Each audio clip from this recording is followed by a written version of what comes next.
Fala galera, tudo bem com vocês? Aqui quem fala é o Matheus Braga, de barba feita. Estranho, né? Eu fico mais estranho sem barba. Mas enfim, hoje eu quero conversar um pouquinho com vocês sobre a convocação para as Olimpíadas de Tóquio. O André Giardini, que convocou hoje os seus 18 jogadores que vão brigar pelo biolímpico, pelo ouro olímpico lá no Japão. Tivemos algumas surpresas, né? Uma decepcionante pra mim, mas acho que vocês já vão entender o porquê, talvez seja só pra mim. Mas alguns bons nomes e hoje eu quero conversar com vocês então sobre essa convocação do André Giardini. Antes de mais nada, não se esquece de se inscrever no canal, deixar o seu like, deixar o seu comentário, ativa o sininho para não perder nada do que a gente vai postar por aqui. E vamos nessa, falar dos 18 que vão defender o ouro olímpico lá em Tóquio. A gente começa com os goleiros. Foram dois goleiros convocados. O primeiro deles foi o Breno, goleiro do Grêmio, que é um bom goleiro. Eu gosto muito do Breno. Quando eu estagiava lá na Band, eu pude acompanhar ele no campeonato sub-20 e agora todos nós podemos acompanhar ele como goleiro titular da equipe do Thiago Nunes e vem fazendo um bom trabalho, né? A minha amiga Bianca Molina, ela fez uma crítica, mas que é válida, que o Breno é o goleiro titular do Grêmio e ele foi convocado e provavelmente ele vai ser o goleiro reserva. É uma crítica muito válida, porque o campeonato não vai parar por causa das Olimpíadas, mas por não ser uma data FIFA, o Grêmio também não tem a obrigação de ceder o Breno. Eu acho que vai acabar cedendo, justamente por causa daquilo que eu comentei no vídeo de ontem, que foi sobre a lista dos 50 nomes. E eu acho que o Breno é um daqueles jogadores que tem o interesse de disputar uma Olimpíada e está dentro do seu ciclo olímpico. Então eu acho que o Grêmio vai acabar cedendo o Breno para as Olimpíadas. O outro goleiro, como eu havia falado ontem, é o Santos, do Atlético Paranaense. Os goleiros na lista de dos 50 nomes do Giardini, que eu falei com vocês no vídeo de ontem, eram o Alisson, o Ederson, o Santos, o Gabriel Brazão, do Real Oviedo, o Breno, o Ivan da Ponte e o Cleiton, do Bragantino. A ideia sempre é você levar um goleiro mais experiente para poder ajudar na organização defensiva, e os outros dois goleiros experientes acima ali dos 24 anos na lista eram o Alisson e o Everton, que já estão com a seleção do Tite lá na Copa América, então era natural que o Santos fosse levado para a seleção olímpica. Na lateral nós tivemos o Gabriel Menino, do Palmeiras, e o Guilherme Arana, do Atlético Mineiro, dois nomes que estavam na lista dos 50 nomes que a gente conversou, dois nomes que são muito bons e foram muito utilizados na seleção olímpica. O Gabriel Menino ganhou muito destaque na seleção olímpica, tanto que já foi convocado pelo Tite para a seleção principal, e o Guilherme Arana, que na minha opinião já devia estar na seleção principal e hoje é o melhor lateral esquerdo do Brasil, que a gente pode levar para a seleção, é o melhor ali, tanto ofensivamente quanto defensivamente. A surpresa nas laterais fica por conta do Daniel Alves, lateral do São Paulo. O Dani não estava na lista dos 23, na verdade os laterais direitos que estavam naquela lista de 50 nomes eram o Guga, do Atlético Mineiro, o Emerson, do Barcelona, e o Gabriel Menino, do Palmeiras. O Menino foi convocado. O Guga, acredito que não foi convocado justamente pela convocação do Guilherme Arana. O Atlético Mineiro não cederia dois jogadores tão importantes de uma vez só para as Olimpíadas. Então o Giardini acabou optando pelo Guilherme Arana. E o Emerson, do Barcelona, já está na Copa América, assim como o Alisson e o Everton. Acho que o Barcelona não aceitaria perder o Emerson Royal por tanto tempo assim. O Daniel Alves é uma surpresa, já que não estava na lista, mas muita gente comentou, até o próprio Giardini na coletiva falou que o próprio Daniel tem um desejo de ser campeão olímpico, é um dos títulos que o Daniel ainda não tem, e o Daniel tem o desejo sim de defender a seleção olímpica, e o São Paulo não vai frear o jogador, por mais que seja o melhor jogador, o jogador mais importante do elenco, que vai perder oitavas de Libertadores, vai perder jogos importantes na Copa do Brasil, vai desfalcar o time contra o Flamengo e contra o Palmeiras no Campeonato Brasileiro, então o Daniel Alves é uma das surpresas. Na zaga, mais 3 zagueiros, o Gabriel Magalhães do Arsenal, o Nino do Fluminense e o Diego Carlos do Sevilha. O Diego Carlos também, outro que não estava na lista dos 50, mas que fez boa temporada lá na Espanha, vem de boas temporadas no Sevilha. O Nino e o Gabriel Magalhães, que são a dupla titular ali da seleção olímpica, mas acho que o Diego Carlos vai acabar ganhando a vaga de um dos dois, provavelmente a vaga do Nino. No meio, nós tivemos o Douglas Luiz do Aston Villa, que é o único jogador que está na Copa América e que foi convocado também para a Olimpíada. O Jardine e o Branco argumentaram que ele é o capitão dessa seleção, é um cara que desde o torneio de Toulon lá, quando começou o desenvolvimento para essa Olimpíada, o Douglas Luiz é um jogador muito importante, então eles conversaram com o Aston Villa e o Aston Villa parece que liberou o Douglas para as Olimpíadas, então o Douglas Luiz, ex-Vasco, é um dos meias. O Bruno Guimarães, que já vinha sendo convocado, o volante do Lyon.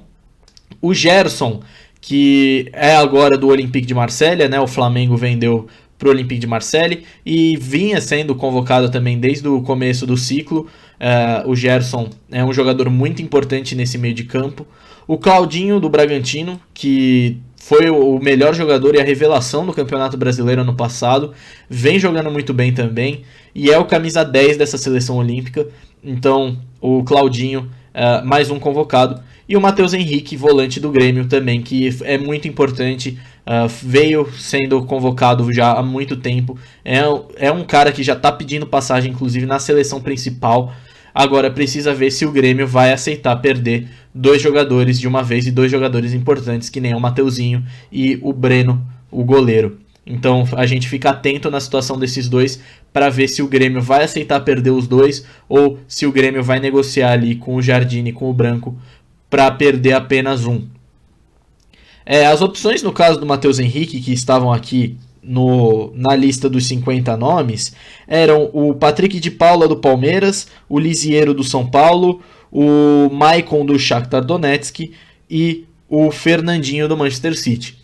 O Fernandinho, eu até entendo não ter sido convocado pela questão da convocação do Daniel Alves e naqueles laterais que a gente citou, o Emerson e o Guga, não terem a possibilidade talvez de serem liberados para a Olimpíada. Mas eu acho que o Fernandinho poderia se encaixar nessa seleção justamente pela convocação de apenas 3 zagueiros, e o Fernandinho ser um cara que no Manchester City faz a função de zagueiro também, além da função de volante. Mas caso o Matheus Henrique não vá, o Grêmio não libere o Matheus Henrique, eu acredito que o Patrick de Paula ou o Maicon do Shakhtar Donetsk acabem sendo os convocados. Aí vai depender muito, principalmente do Palmeiras, na relação do Patrick de Paula, já que tem o Gabriel Menino convocado. O Lisiero eu acho um pouco mais distante, porque entra no mesmo caso do Grêmio, e o São Paulo acabaria perdendo 2 jogadores que são titulares hoje no tricolor.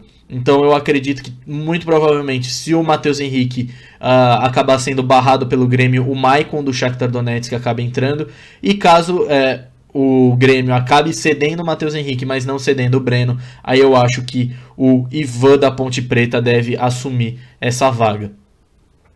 No ataque nós tivemos o Matheus Cunha do Hertha Berlim, muito bom a convocação do Matheus Cunha, fez um excelente campeonato alemão pelo Hertha, é um jogador que atua em qualquer posição de ataque. No Hertha Berlim e no Leipzig, que é o time anterior dele, ele já vinha jogando tanto de centroavante, quanto de meia, quanto de segundo atacante, quanto nas pontas, então é um jogador muito polivalente que cabe na seleção olímpica. O Malcolm do Zenit, que é um cara que vem sendo convocado desde o primeiro ciclo olímpico, é bicampeão russo com o Zenit, então faz sentido ele estar aqui. O Antony do Ajax também, que é um cara que tem a confiança do Jardine. O Jardine treinou o Antony nas categorias de base do São Paulo, no principal do São Paulo e também agora na seleção olímpica, então é um cara que o Jardine tem muita confiança. O Paulinho do Bayer Leverkusen ex-Vasco, que também é um jogador assim como o Matheus Cunha, que vem atuando em muitas posições de ataque. Ele não foi titular absoluto do Leverkusen, mas foi muito bem. Então acredito que o Paulinho pode ser sim um jogador muito importante para essa Olimpíada. E por fim o Pedro, centroavante do Flamengo. E aí o Pedro entra naquela polêmica que a gente conversou no último vídeo. Tem que ver se o Flamengo vai aprovar. O Flamengo tá fazendo força para não aprovar. Eu acho que o Pedro tem o desejo sim de disputar uma Olimpíada, mas aí a gente tem que ver como vai ser a negociação do Giardini com o próprio Flamengo. Acredito que o Pedro vai acabar sendo liberado pelo Flamengo sim, mas caso o Flamengo faça pulso firme, então nós temos aqui na lista dos 50 nomes para substituí-lo. Nós temos a possibilidade do Rodrigo do Real Madrid, que não foi convocado, do Martinelli do Arsenal, que também não foi convocado, o Evanilson do Porto, o Yuri Alberto do Internacional e o David Neres do Ajax. O David Neres eu acho um pouco mais improvável, justamente pelo fato do Antony já ter sido convocado aqui do Ajax. O Yuri Alberto talvez o Inter acabe aceitando, não sei a situação dele no Inter. O Evanilson pode ser que o Porto aceite, não tem nenhum jogador do Porto nessa lista, e o Evanilson não vem sendo tão utilizado como titular absoluto lá em Portugal. Martinelli também entra no caso do Ajax. O Gabriel Magalhães foi convocado, mas o Martinelli não é tão titular absoluto assim lá no Arsenal, então pode ser. O Rodrigo também não tem nenhum jogador do Real Madrid e ele não é titular absoluto do Real Madrid. Precisamos ver como o Ancelotti vai armar esse time agora. Os outros nomes da lista seriam o Neymar, o Richarlison, o Vinícius Júnior e o Gabigol, mas esses eu acho impossível, justamente porque eles já estão na Copa América. O Gabigol também entraria nessa do Pedro com relação ao Flamengo. Como eu falei, eu acredito que o Pedro acabe sendo liberado, mas caso ele não seja, eu acredito muito que o Evanilson do Porto vai acabar assumindo essa vaga por ser da mesma posição, não ser titular absoluto lá no Porto e ter feito parte do ciclo olímpico como o reserva imediato do Pedro, certo? Então eu quero saber de vocês o que vocês acharam da seleção olímpica do Giardini. Eu achei uma seleção bem equilibrada, eu faria algumas mudanças. Por exemplo, talvez eu não convocasse o Daniel Alves, mas acho que ele foi convocado pela questão da experiência. Ele, querendo ou não, joga no meio e os laterais que o Giardini tinha em mente e foram utilizados pelo próprio André Giardini poderiam acabar não sendo liberados. Então eu faria algumas alterações. Talvez a gente tenha uma seleção com alterações ao longo dos próximos dias. A gente tem que ver o caso do Pedro e o caso do Matheus Henrique e do Breno lá no Grêmio. Então, quero saber de vocês o que vocês acham, se dá pra gente ir buscar o biolímpico lá em Tóquio, certo? Eu vou ficando por aqui, gostei muito dessa seleção olímpica. Não se esquece então de se inscrever no canal, deixa o seu like, ativa o sininho para não perder nada do que a gente vai postar por aqui. E eu fico por aqui, beleza? Muito obrigado por você ter assistido esse vídeo e até a próxima.